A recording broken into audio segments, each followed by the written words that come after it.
500.000 sebulan untuk seorang diri di tahun 2025. Kira-kira cukup gak ya?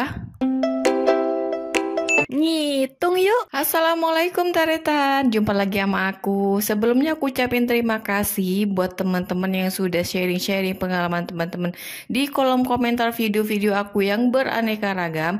Tapi di sini aku pilih beberapa aja yang menarik menurut aku, karena banyak banget komen dari kalian itu untuk minta di-spill cara mengatur gaji. Tapi mohon maaf, aku pilih yang menurut aku masih bisa diterima. Tapi next nanti aku akan tampilkan beberapa pengeluaran yang mungkin itu nggak masuk di akal tapi terjadi di antara kita semua.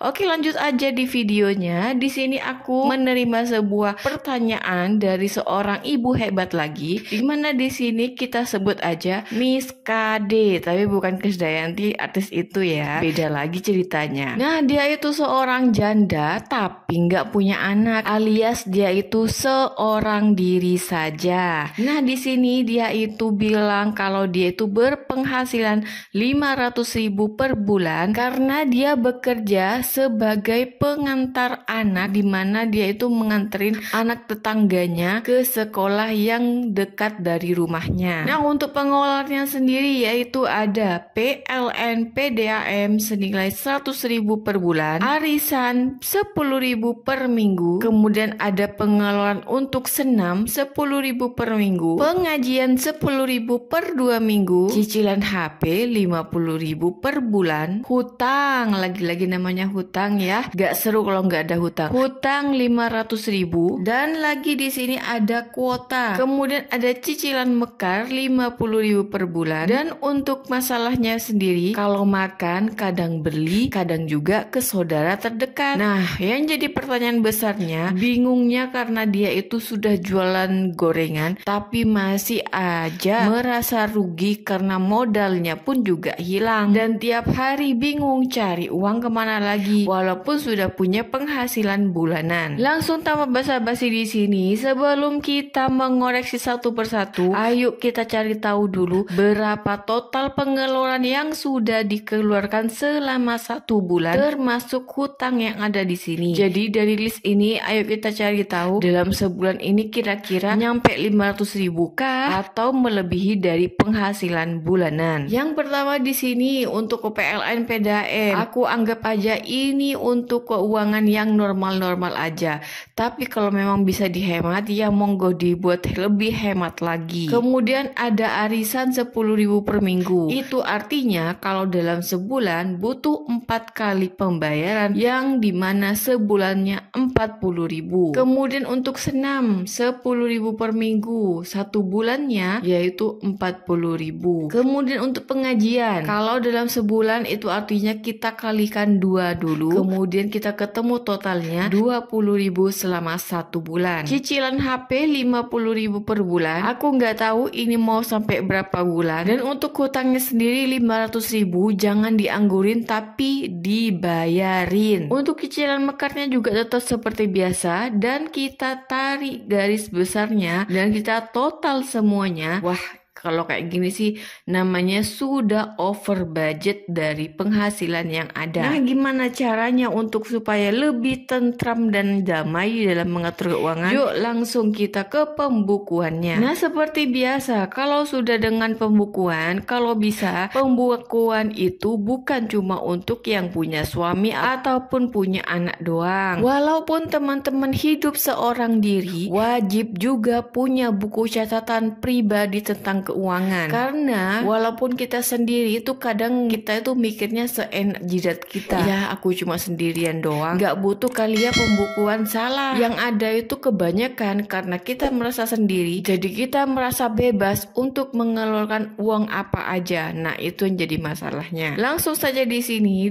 aku sudah buat beberapa catatan penting untuk pengeluaran yang sudah ada. Yang pertama di sini ada gaji per bulan dari mengantarkan anak anak tetangga ke sekolah terdekat, yaitu 500.000 per bulan. Dan kemudian seperti biasa, seperti yang aku sampaikan, zakat bagi aku wajib. Tapi lagi-lagi aku ingatkan, untuk yang nggak cocok silakan di skip. Tapi kalau yang pengen coba, silakan dicoba bagaimana keajaiban untuk keuangan kalian. Zakat 2,5% di sini, yaitu ada 12.500, cuma aku bulatkan aja menjadi 13.000. Lalu ada PLN PDAM 100.000. Nah, kalau bisa di sini lebih dikurangi lagi untuk uang PLN PDAM-nya, lebih dihematkan lagi. Biasanya bisa nih untuk seorang diri sendiri di rumah bisa lebih hemat lagi. Arisan 40.000. Kalau boleh dibilang, kalau bisa gak usah ikut arisan lagi, apalagi sampai nambah lagi arisan dengan alasan mau nabung kah atau apakah. Kalau bisa gak usah deh ya, mending kita tabung sendiri di rumah. Kemudian ada cicilan HP 50.000. Nah, kalau di sini aku boleh saranin pakailah HP yang seadanya aja, gak usah tergoda sama HP-HP keluaran terbaru, apalagi kita seorang diri sendiri. Mending kita pakai apa yang ada, syukuri yang ada, itu lebih cukup dan lebih baik daripada kita mengikuti tren dan yang endingnya malah numpuk hutang. Kemudian ada cicilan mekar. Nah, cicilan mekar ini kayaknya lagi trending-trendingnya masih ya, 50.000 per bulan. Dan usahakan dikasih catatan yang besar untuk supaya bisa stop setelah selesai pelunasan. Jadi nggak boleh diperpanjang, apalagi ngambil yang baru lagi. Mending ambil apa adanya aja.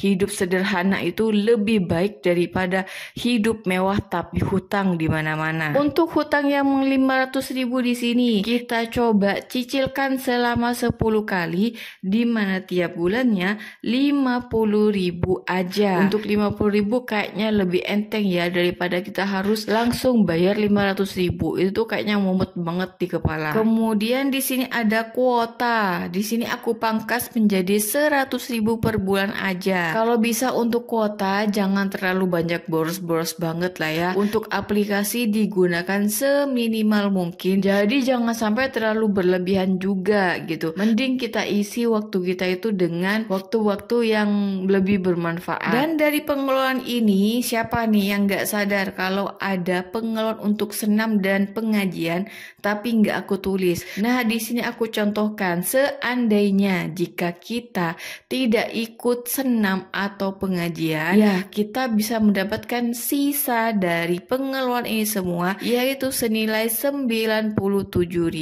Nah, tapi balik lagi, menurut aku lebih baik senam di rumah aja, lebih sehat, apalagi punya kuota ya.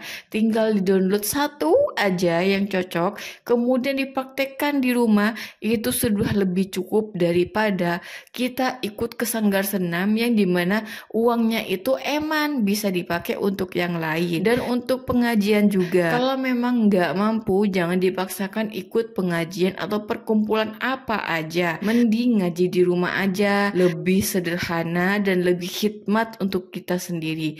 Tapi itu bagi aku ya, balik lagi ke diri kalian masing-masing.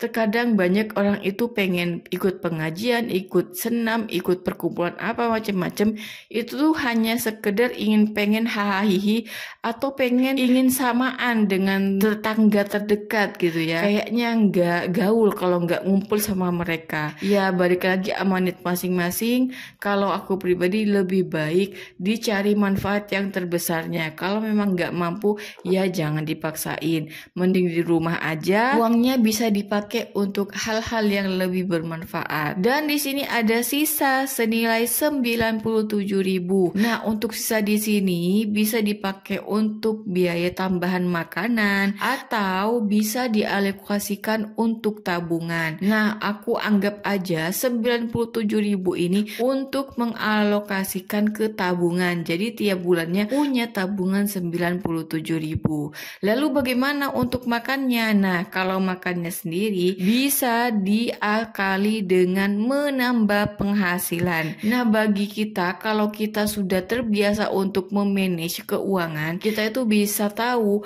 oh uang kita cukupnya untuk ini, uang kita ini mampunya cuma segini. Jadi untuk hal-hal yang di luar itu tuh gak akan kita paksakan gitu ya. Dan kita tahu batas kemampuan uang kita itu cuma ya segitu doang. Jangan dilebihkan lagi. Kalau dilebihkan yang ada malah bingung sendiri. Dan di sini aku kasih contoh aja. Kalau untuk makan misalnya kalau dari orangnya sendiri misalnya cukup 20.000, bisa dialokasikan 20.000 per hari, ya monggo silahkan. Itu artinya selama 1 bulan hanya membutuhkan 600.000 per bulan dengan syarat bisa dengan masak sendiri di rumah. Apalagi cuma seorang diri ya, insya Allah cukup. Tapi balik lagi sama daerah sekitar kalian. Kalau memang ini kurang bisa disesuaikan dengan daerah masing-masing ya. Untuk 20.000 ini kita bisa cari tambahan di perharinya. Bisa ambil kerja tambahan selain mengantarkan anak sekolah.